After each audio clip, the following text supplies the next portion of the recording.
ஏனென்றால் உங்களுக்கு தெரியும் 70 வருஷமாக இன்றைக்கி சாணக்கியன் காய்ச்சாலும் சரி தான், அதில் ஜனா எம்பி காய்ச்சாலும் சரி தான், இதெல்லாம் அவங்களோட பரம்பரையாக கதைச்சு வந்திருக்காங்க. ஒன்றுமே செய்யலை. ஆக குறைஞ்சது எங்களோட கிராமங்களில் கக்கூசிக்கு கேட்குடி போட இல்லாத ஒரு கட்சியாக தான் இருந்து வந்திருக்கு. ஒன்றுமே ஒருத்தருக்கும் செய்து கொடுக்கல. மக்கள் நீங்கள் ஆணை கொடுப்பது எதிர்கட்சிக்கு ஆளுங்கட்சிக்கு அப்பால் ஏதோ சேவை செய்வதற்காக தான். சேவை செய்வதில் 2 விடயங்கள் இருக்கிறது. ஒன்றுமே செய்யாமல் கோஷம் எழுப்புவது அல்லது முடிந்தவற்றை செய்து விட்டு போகுது. இதிலே நம்மளோட ரகம் என்னென்றால் முடிந்தவற்றை மக்களுக்காக செய்து கொடுப்பது.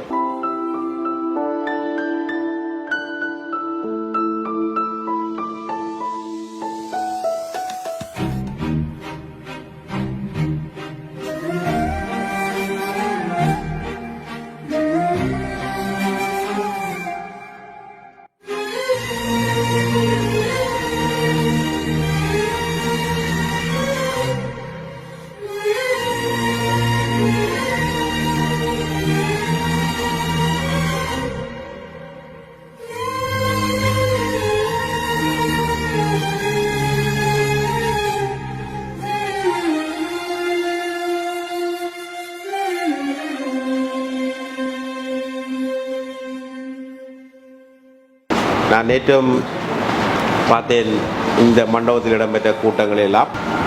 மக்கள் நீங்கள் ஆணை கொடுப்பது எதிர்கட்சிக்கு ஆளுங்கட்சிக்கு அப்பால் ஏதோ சேவை செய்வதற்காக தான். சேவை செய்வதில் 2 விடயங்கள் இருக்கிறது. ஒன்றுமே செய்யாமல் கோஷம் எழுப்புவது அல்லது முடிந்தவற்றை செய்து விட்டு போகுது. இதிலே நம்மளோட ரகம் என்னென்றால் முடிந்தவற்றை மக்களுக்காக செய்து கொடுப்பது. ஏனென்றால் உங்களுக்கு தெரியும் 70 வருஷமாக இன்றைக்கி சாணக்கியன் காய்ச்சாலும் சரி தான், அதில் ஜனா எம்பி காய்ச்சாலும் சரி தான், இதெல்லாம் அவங்களோட பரம்பரையாக கதைச்சு வந்திருக்காங்க. ஒன்றுமே செய்யலை. ஆக குறைஞ்சது எங்களோட கிராமங்களில் கக்கூசிக்கு கேட்குடி போட இல்லாத ஒரு கட்சியாக தான் இருந்து வந்திருக்கு. ஒன்றுமே ஒருத்தருக்கும் செய்து கொடுக்கல. அதில் அடிபட்டு நொடிஞ்ச மக்கள் கூட்டமாக நாங்கள் இருக்கிறோம்.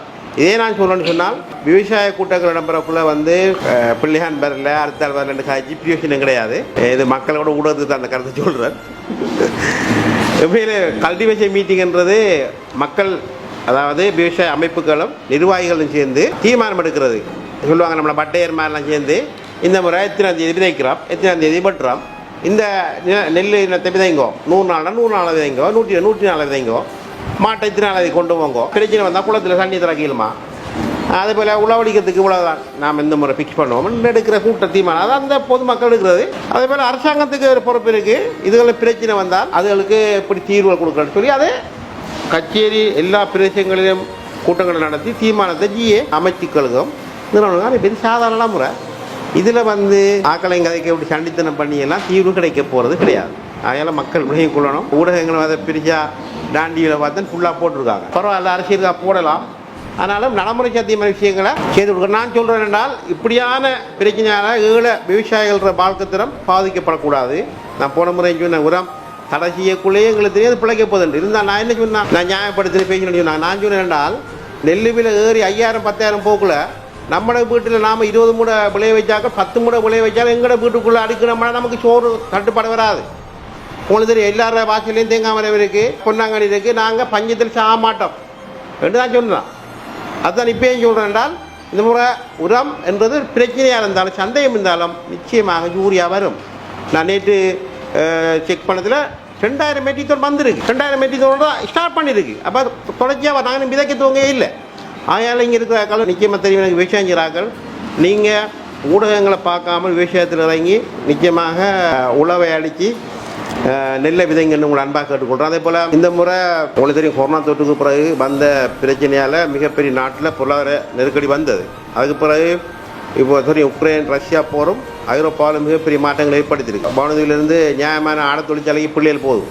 உங்களுக்கு தெரியும் உங்களோட குடும்பத்திலே அக்கா தங்கச்சி மாதிரி போவாங்க. அப்போ இது ஒரு பக்கம் ஏன் நான் சொல்கிறேன்டால் இந்த ஆட தொழிற்சாலையெல்லாம் ஐரோப்பாவிலே அடுத்த போகிற பிள்ளைகளுங்க ஐரோப்பாவிலேயே பொருளாதார பிரச்சனை. இப்போ அங்கே இருக்கிற டிஎஸ்எல் சொல்கிறேன், அங்கே இருக்கிற ஆஃபீஸர் 3 ஷர்ட் வரைக்கும் போடாண்டா இந்த மாதிரி ஒரு ஷர்ட் போடலாம்னு யோசிக்காங்க. ஏன் பொருளாதார பிரச்சனை அப்படித்தானே, வருமானத்துக்கு ஏற்ற மாதிரி சில அதே வெள்ளைக்காரனுக்கு வேலை வேறு நடைமுறை, தமிழாக்களுக்கு வேறு நடைமுறை. உலகத்தில் எல்லாருக்குமே தான் அன்பிதி. கோழிக்கறி சமைச்சினாம கொஞ்சம் பிரச்சனை வந்தால் மீன் ஆக்குறது, மீனில் 3 துண்டு சாப்பிட்னாம பிரச்சனைண்டா அம்மா அப்பா அம்பிட்டு பிள்ளைகளுக்கு கொடுக்குறது. இதை மாதிரி தான் உலகத்தில் நடைமுறை மாறி இருக்கு. கிட்டத்தட்ட நான் போன முறை சொன்னேன் அந்த கூட்டத்தில் கொரோனா வந்த நேரம் ரோட்டில் மறைச்சி காமன் புள்ளையில செக் பண்ணது. அதுக்கு எம்ஓஹும் சாணக்கியம் செக் பண்ணாங்க. பெரிய விஷயமா ஒரு மாதம் 25 கோடி ரூபாய் சம்பளம் கொடுக்குது அந்த நிறுவனம் நம்மளோட பிள்ளைகளுக்கு. அதில் ஆக குறைஞ்சது 95% தமிழ் பிள்ளைகள் தான், 5% தான் மேனேஜ்மெண்ட் மெம்பராக இருக்காங்க. உங்களுக்கு தெரியும் நினைக்கிறேன். நாங்கள் எப்படி பார்க்குறோம்டா, நான் பார்க்க 2 பேரும் அப்படி தான். சாதாரணமாக நான் பார்க்குற ஒரு குடும்பத்தில் கஸ்டமர் சூழல் எப்படி உருவாக்குறேன் தான். அதாலையும் இன்றைக்கு நாங்கள் கொடுக்குற இந்த பொருட்களோட நோக்கம் என்னென்றால் உங்களோட சுயதொழில் வருமானத்தை உயர்த்துறது தான், உற்பத்தி அதிகரிக்கிறதுக்கு தான் இந்த வேலையில் நாங்கள் செய்தோம். சைக்கிள் கொடுக்குறாங்க, தையல் மிஷின் கொடுக்குறாங்க, கணக்கு வீடுகளுக்கு நாங்கள் போய் பார்த்தா இன்னமும் நாங்கள் ஒழுங்காக தைக்கப்பட இல்லை, வேறு கொஞ்சம் மாடலாக தைக்கிறாங்களுக்கு தான் மார்க்கெட் இருக்குது. தையல் மிஷின் எல்லாம் கணக்கு வீடுகளுக்குள்ள சும்மா இருக்குது. ஒரு சாரத்தை மட்டும் மூட்டுவாங்க, இல்லை தலையான கவர் தைப்பாங்க. அப்படி இல்லாமல் இப்போ பயிற்சி எடுத்தாக்கள் இருக்கிறபடியா நீங்களும் அதையும் பயன்படுத்தி பிரயோஜனம் அடைங்க. தையல் மிஷின் எடுக்கிறார்கள் நான் கேட்டுக்கொள்கிறேன். அதே போல் உற்பத்தி பொருளாதாரத்தில் நாங்கள் கூட கவனம் செலுத்த வேணும். உற்பத்தி வீழ்ச்சியால் தான் நாடும் உலகமும் இன்றைக்கு பெரிய சவாலை சந்தித்து கொண்டிருக்குது. அதுலேயும் குறிப்பாக எங்களுடைய கிராமங்களில் இருக்கிற பொது அமைப்புகள் ஒரு தெளிவான வேலை திட்டங்களை முன்வைக்க வேணும். நான் அடிக்கடி சொல்கிற விஷயம் தான், டிஎஸ்டாக்கள கணக்கத்தில் சொல்லியிருக்கிறேன். உற்பத்தி என்று சொன்னால் நாம் என்னென்னு கண்டுபிடிக்கணும். அது புளியங்காக இருந்தாலும் சரியா, கஜுவாக இருந்தாலும் சரியா, கச்சனாக இருந்தாலும் சரியா, தரமான விலைக்கு இதை முடிவுப் பொருட்களாக மாற்றி விற்கக்கூடிய ஏற்பாடுகளை செய்ய போகணும். இருந்தாலும் அது இன்னும் மாற்றங்கள் வரல. இப்போயும் மகளை ஓட்ட அந்த இருக்கிற கஜு எல்லாம் இன்னமும் இங்கே கஜு பக்கெட்டாக வரல. முந்திரி கொட்ட பக்கெட்டாக நான் விற்கலை. அது பக்கத்தில் இருக்கிற வேறு நகரத்துக்கு போய் தான் உரைப்பு போட்ட முந்திரியாக வருது, பொரிச்ச முந்திரியா இல்லைன்னா அப்படி மாறி மாறி வந்து ஒன்று இருக்குது. அதில் எங்கட மக்கள் என்றால் அப்படியே வாங்கி 500 ரூபாய்க்கு கொடுத்துக்குறாங்க.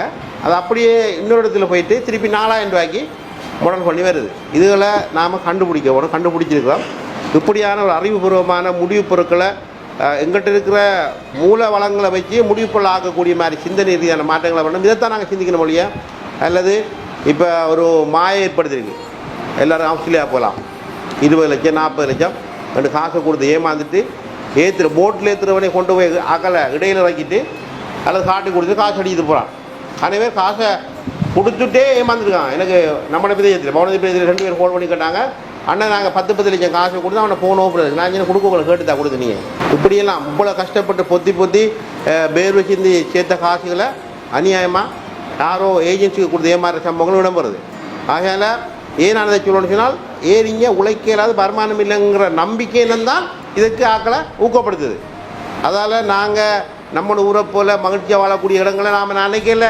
நீங்கள் 6வது போய் அவசியம் வாழ்ந்து அந்த மகிழ்ச்சி அடைவாருண்டு. அம்மா பக்கத்தில், அப்பா பக்கத்தில், மாமா பக்கத்தில், பிள்ளைகளோட பக்கத்தில் வாழ்ந்து அடுத்தவன் செத்த வீட்டுக்கு போய் நல்லது கெட்டதில் கலந்து கொண்டு நிகழ்வு கொண்டு அங்கே இருக்குமா? வேறொரு வாழ்க்கை என்ன நம்மளை விட ஆட்டம் பாட்டம் கொண்டாட்டம் கொஞ்சம் கூட இருக்கும். அவனோட நாட்டில் இருக்கிற சம்பளம் அல்ல சமூக பாதுகாப்பு கூடைகள் வேறையாக இருக்கும். அந்த இடத்துக்கு நம்மளை நாட்டை கட்டிகள் போகணும் என்பதான் எங்களுடைய பார்வை. ஆகையால் எங்களுடைய உழைப்பும் சேமிப்பும் தான் எங்களுடைய மக்களை கட்டி எழுப்பும் அடிப்படையில் நீங்களும் அதை உணர்ந்து செயலாற்ற வேணும். அரசாங்கம் அடிப்படையில் முடிஞ்ச வரைக்கும் கிராமத்துடைய கலந்துரையாடலில் வீடு வீடாக வந்து பிரதேசங்களில் வந்து அதிகாரிகளும் சில அரசியல் பிரமுகர்களும் சேர்ந்து சில வேலைகளை இனங்கண்டாங்க. எல்லாவற்றையும் எங்களுக்கு செய்திட முடியாமல் போனது.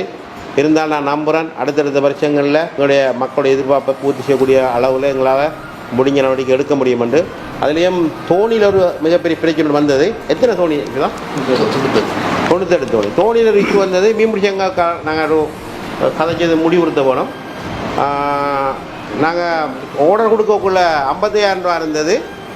தோணி திருப்பி அவங்க செய்யத்து உலகட்டது 1 லட்சத்தை தாண்டிது. இப்போ அதை விட தாண்டி தான் சொல்கிறாங்க. ஒன்று நாங்கள் பயனாளிகளோட பேரை குறைக்கணும், அல்லது பயனாளிகள் சங்கங்கள் இருந்தால் காசை கொடுக்கணும்.